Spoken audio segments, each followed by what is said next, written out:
Neat ఫిజిక్స్లో మనం ఇప్పుడు ఉన్నామండి. ఈ న్యూమరికల్ కనుక మనం అబ్జర్వ్ చేసినట్లయితే ఏమంటున్నాడు, a bubble of 8 mole of helium submerged at a certain depth of water అంటున్నాడు. డెప్త్లో వాడు ఏం చేశాడంటే ఒక బబుల్ని ఇంప్రెస్ చేశాడట.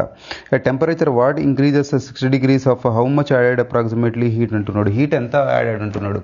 ఇప్పుడైతే బబుల్ని మనం లిక్విడ్లో ఇంప్రెస్ చేసాము అప్పుడు ఏమవుతుంది, బబుల్ ఎక్స్పాండ్ చేయడం మొదలుపెడుతుంది. ఎక్స్పాండ్ చేయడం అంటే ఇప్పుడు మనకి వాటర్కి ఉన్నటువంటి ప్రెజర్కి ఆపోజిట్గా మనం వర్కౌట్ చేయడం మొదలుపెడుతుంది. అంటే హీట్ రైజ్ అవుతుంది గివెన్ టు ద సిస్టమ్ అన్నట్టు.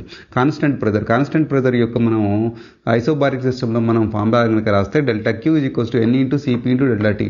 మనకి నెంబర్ ఆఫ్ మాలిక్యూల్స్ 8 ఇచ్చాడు మనకి, కాబట్టి ఎన్ వాల్యూ పెట్టేసాం. డెల్టా టీ వాల్యూ మనకి 60 ఇచ్చాడు, మనం పెట్టేద్దామండి. యూనివర్సల్ కాన్స్టెంట్ నియర్లీ 2 అనుకుంటే 2 అని పెట్టేద్దాం మనం, ఓకేనా. ఇది మనకి సిపి వాల్యూ మనకి మోనో అటామిక్ గ్యాస్కి మనం 5/2 R అని పెట్టేద్దాం మనం.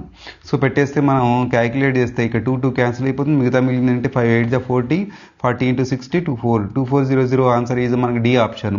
అలా కాకుండా 3/2 R పెట్టేసామనుకోండి, మనం 3/2 ఆప్షన్ పెడితే మనం 1400 వచ్చేస్తుందండి. అందుకని పిల్లలు జాగ్రత్తగా చేయండి ఈ న్యూమరికల్ని.